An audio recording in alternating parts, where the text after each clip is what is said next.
Hello viewers, हम पढ़ रहे हैं कक्षा 10वीं गणित की प्रश्नावली 1.2 का प्रश्न नंबर दूसरा। इसके पहले हम प्रश्नावली 1.1 संपूर्ण कर चुके हैं और प्रश्नावली 1.2 का प्रश्न नंबर 1 भी पूरा हो चुका है। यदि आपने नहीं देखा हो तो चैनल पर देख सकते हो और इसी प्रकार के और वीडियो देखने के लिए कक्षा 10वीं की संपूर्ण तैयारी के लिए चैनल को सब्सक्राइब कीजिए। शुरू करते हैं। पूर्णांकों के निम्नलिखित युग्मों के एचसीएफ और एलसीएम ज्ञात कीजिए और इसकी जांच कीजिए कि दो संख्याओं का गुणनफल बराबर एचसीएफ गुणा एलसीएम है।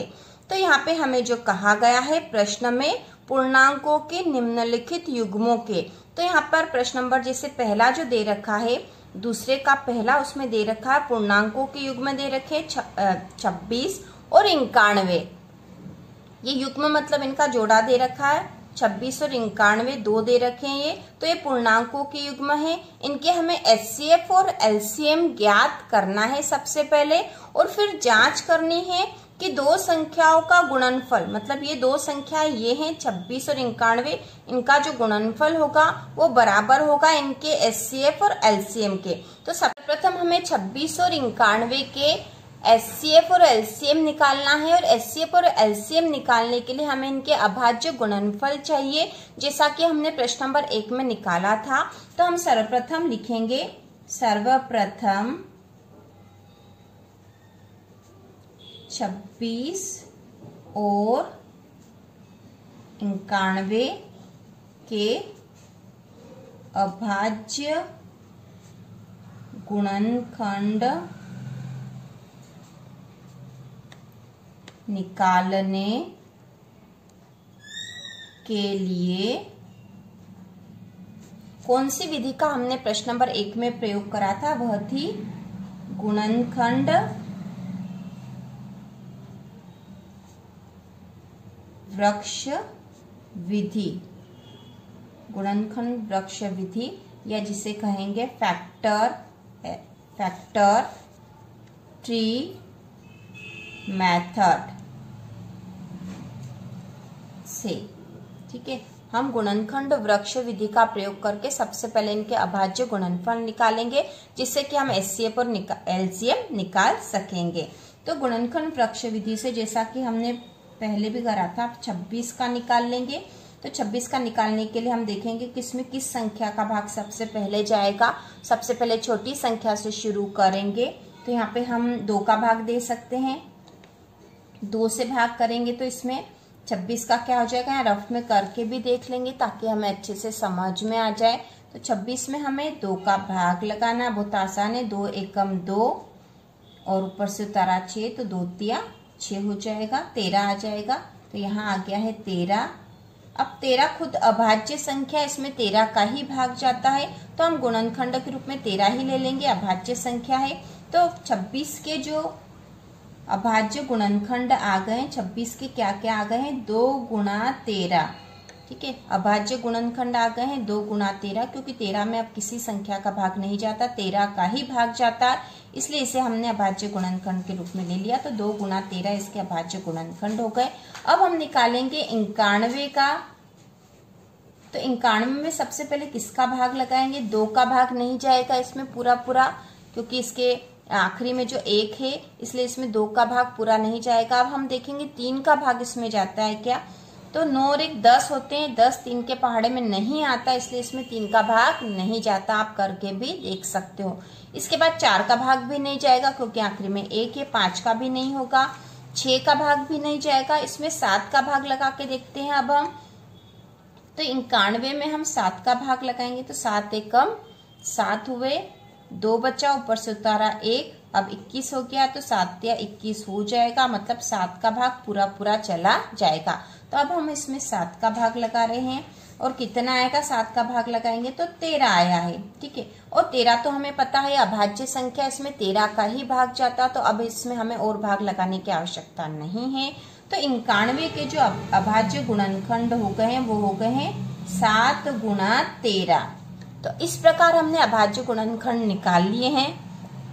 अब हमें निकालना है इनका एचसीएफ और एलसीएम। तो हम लिखेंगे 26 व 91 का HCF। तो HCF निकालने के लिए हम ऐसी संख्या लेते हैं, ठीक है, इनके अभाज्य गुणनखंड में से ही HCF निकालेंगे। तो HCF वह संख्या होती है जो दोनों में ही कॉमन होती है, दोनों में ही कॉमन होगी। जैसे इसमें और इसमें कौन से अभाज्य गुणनखंड ऐसे हैं जो कि कॉमन है, दोनों में ही है, तो वह 13। तो इसका HCF हो जाएगा 13, ठीक है। 13 क्यों आया? क्योंकि 13 दोनों में कॉमन है। इसके अलावा यदि और भी कोई संख्या कॉमन होती तो वह भी हम यहाँ गुणा में लिख देते, लेकिन इसमें एक ही संख्या कॉमन है दोनों में, इसलिए आ गया यहाँ 13 और यही इसका HCF है। HCF निकालना बहुत आसान है। वह संख्या जो दोनों ही संख्याओं के वह अभाज्य गुणनखंड जो दोनों में ही कॉमन होगा वह उसका HCF हो जाता है। इसके बाद हम लिखेंगे 26 व 91 का LCM। तो ये होता है लोएस्ट कॉमन मल्टीपल। तो इसमें वह संख्या आती है जो दोनों में हो और जो दोनों में कॉमन हो वह एक बार लिखी जाती है। जैसे हम यहाँ से शुरू करते हैं, इस वाली संख्या से, छोटी संख्या से लिखना शुरू करते हैं, तो हमें अभाज्य गुणनखंडों में से ही लिखना है। तो सबसे पहले 2 लिखेंगे। 2 क्या यहाँ पे भी है? तो 2 नहीं है, 1 में ही है, तो भी हमें यहाँ लिखना है 2 गुणा। अब देखो कौन सी लिख लेंगे, 2 के बाद हम 7 लिख लेते हैं, तो यहाँ लिख लिया 7। इसके बाद हम 13 लिखेंगे। 13 तो इसमें भी और इसमें भी है, लेकिन हमें जो संख्या दोनों में वह एक ही बार लिखनी है, तो हम 13 लिख लेंगे गुणा करके 13। तो इस प्रकार से हम इसका LCM निकालते हैं। तो HCF और LCM निकालने का यही तरीका और सबसे आसान तरीका भी यही है। HCF वह कॉमन फैक्टर होता है जो कि दोनों में ही हो। यदि एक से ज्यादा भी संख्याएं हो तो वो यहाँ लिख देंगे गुणा में और उनका गुणा कर देंगे, तो उससे उसका HCF आ जाएगा। लेकिन यहाँ पर एक ही संख्या थी इसलिए हमने एक ही लिख दी और यही आ गई है।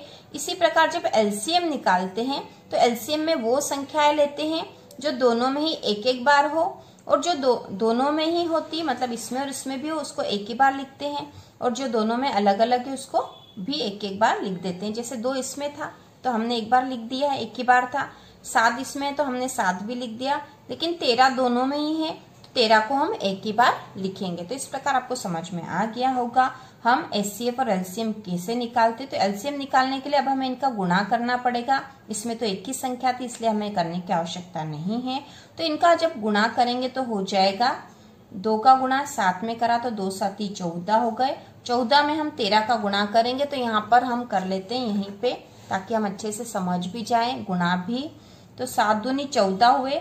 अब 14 में हम 13 का गुणा कर देंगे, तो 13 का पहाड़ा 4 बार बोलेंगे तो 13 चौक 52 हो जाएंगे। 52 की 2, असिल का 5, फिर 13 एकम 13 और 5 हो जाएंगे 18। तो यहाँ आ जाएगा 182। ठीक है, तो LCM कितना आ गया? 182 और HCF हुआ है 13। अब हमें क्या निकालना था? यहाँ हमें कहा गया था कि HCF और LCM निकालने के बाद इसकी जांच कीजिए कि 2 संख्याओं का गुणनफल बराबर होता उनके HCF गुणा LCM के। मतलब जो 2 संख्या दे रखी है उनका यदि हम गुणा करेंगे तो उसका जो गुणनफल होगा वह उनके HCF और LCM के गुणनफल के बराबर होगा। तो यहाँ लिखेंगे हम सिद्ध करना है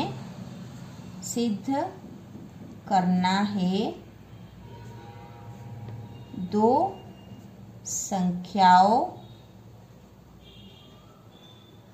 का गुणनफल, 2 संख्याओं का गुणनफल बराबर HCF गुणा LCM। तो 2 संख्याएं कौन सी थी हमारे पास? 26 गुणा 91, 2 संख्या थी तो इन दोनों का गुणा करके हमने लिख दिया यहाँ पर, बराबर HCF कितना आया? HCF आया 13 गुणा LCM कितना आया? अभी हमने निकाला था, ये आया था 182। तो अब हमें ये सिद्ध करना है कि जिन 2 संख्याओं का हमने HCF और LCM निकाला है उन 2 संख्याओं का यदि गुणा करेंगे तो उनका जो गुणनफल आएगा वह उनके HCF और LCM के गुणनफल के बराबर होगा। तो हम गुणा करके देख लेते हैं। तो 26 में 91 का गुणा करेंगे, तो हम यहाँ रफ में करके देख लेते हैं। यहीं पर 26 में हम 91 का गुणा करेंगे तो 1 का गुणा इन संख्याओं में होगा तो यही संख्या आ जाएगी। फिर 9 का गुणा 6 में करेंगे तो 9 का पहाड़ा 6 बार बोलेंगे 54 आएगा। 54 की 4, असिल का 5 बचेगा।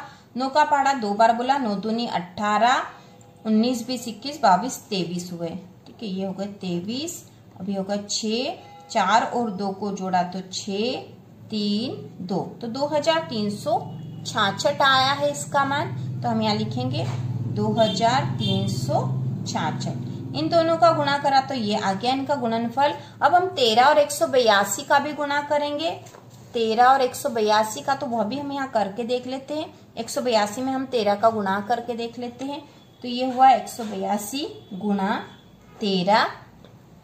13 का पहाड़ा 2 बार बोलेंगे, 13 दूना 26 की 6, असिल का 2।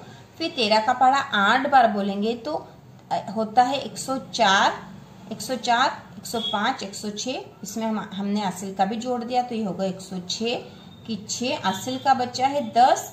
फिर 13 एकम 13 और 10 हो गए 23, तो 2366 आए यहाँ पे भी। तो इस प्रकार से दो संख्याओं का गुणनफल बराबर हो गया। एचसीएफ गुणा एलसीएम इन दोनों के गुणनफल के बराबर है। यदि दो संख्याओं का गुणा करते हैं और उनका गुणा जो है उनके एचसीएफ और एलसीएम के गुणा के बराबर होता है, हमने सिद्ध कर दिया है। इस प्रकार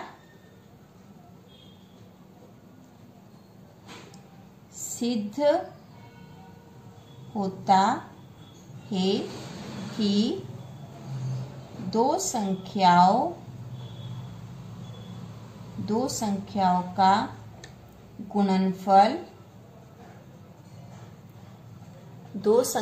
का गुणनफल बराबर एचसीएफ गुणा एलसीएम है। और यही हमें सिद्ध करना था, जो कि हमने सिद्ध कर दिया है। बहुत ही आसान है। देखो, सबसे पहले हमने 26 और 91 के अभाज्य गुणनखंड वृक्ष विधि से इनके अभाज्य गुणनखंड निकाल लिए। अभाज्य गुणनखंड निकालने के बाद इनका एचसीएफ और एलसीएम निकाला। या कैसे निकाला? एचसीएफ वह संख्या होगी इनके अभाज्य गुणनखंड में से जो दोनों में ही कॉमन होगी, वही संख्या लेंगे हम यहाँ पर। और एलसीएम वो संख्या लेते हैं जो दोनों में अलग अलग भी हो, और जो तो कॉमन होगी दोनों में उसको एक बार ले लेंगे और उनका आपस में गुणा कर देंगे।